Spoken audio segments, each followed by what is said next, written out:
Hey there, welcome back for a bit of learning and this next module. So this module is all about picking your moment. And ultimately, it's about setting some kick-ass goals to prepare you to take some kick-ass action. So let's start with the science bit. And for this module, we're going to be looking at the power of focus. Now, the power of focus says if you want to achieve anything with excellence, then you should focus on no more than 1 to 3 things at any time. If you're working on anything between 3 and 7 goals or objectives, then you really should be prepared to settle for mediocrity. Any more than 7, and bloody good luck to you. So let's stick with 3. 3 is the magic number, after all. Let's just get serious for a minute, though. Now that you've figured out a few things, because you will likely have worked out your why, you will now know your needs if you've completed those 2 modules, and maybe you've also completed Find the Courage, and will have identified now those positive beliefs you hold about yourself. So the thing is now, what action will you take? Because this is where people get stuck. What are you actually going to do and when? Because once you've settled on the 3 things that are most important to you, then we can get stuck into goal setting. And there's actually an art to goal setting. The good news is we can help you to keep it really simple with only 4 steps. Step 1 is crafting the goal itself. Step 2 is crystal ball it. Intrigued, I know you are. Step 3 is about getting the show on the road. And step 4 is about making it happen. So let's take those one at a time and work through them. Crafting the goal. I'm not going to bore you here with the corporate crap on setting smart goals, but it is important that your goals are specific, they're clear, they're tangible, and most importantly, that they are motivating.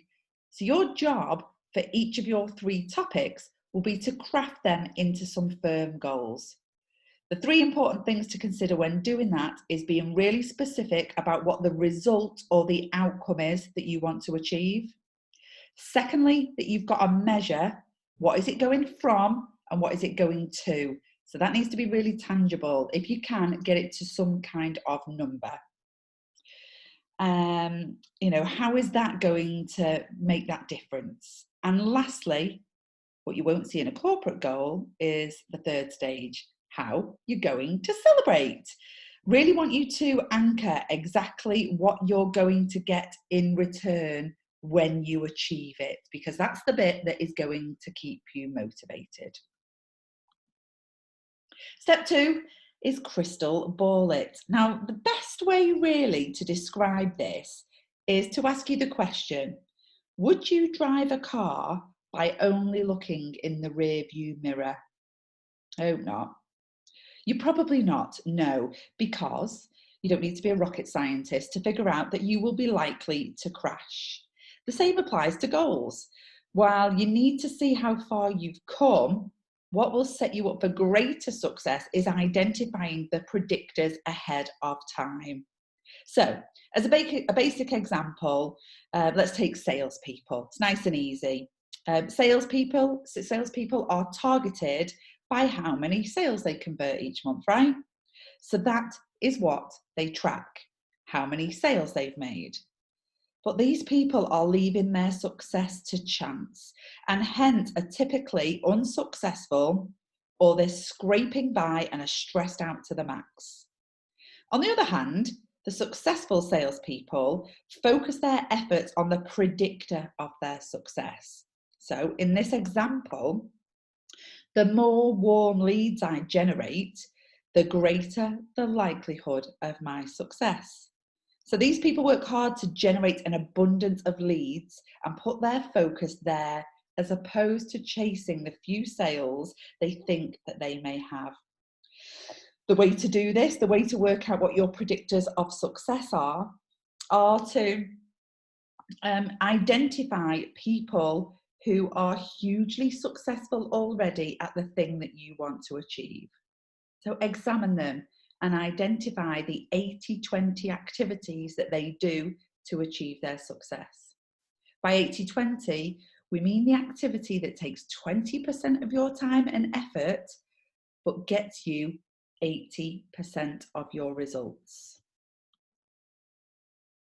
Step 3, let's get this show on the road. This step is all about tracking progress. So a simple analogy, you wouldn't go to a sporting event. It'd be very boring if they didn't keep score.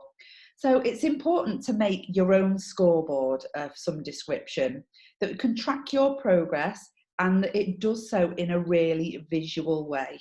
So depending on the type of person you are, you may want to get out the glitter and glue, or you might want to build it in Trello, but make yourself a scoreboard that is really visual, that is easy to see in a glance if you are winning or not. Not that it's so complicated that you have to look at data for 10 minutes before you can tell if you were on track or not.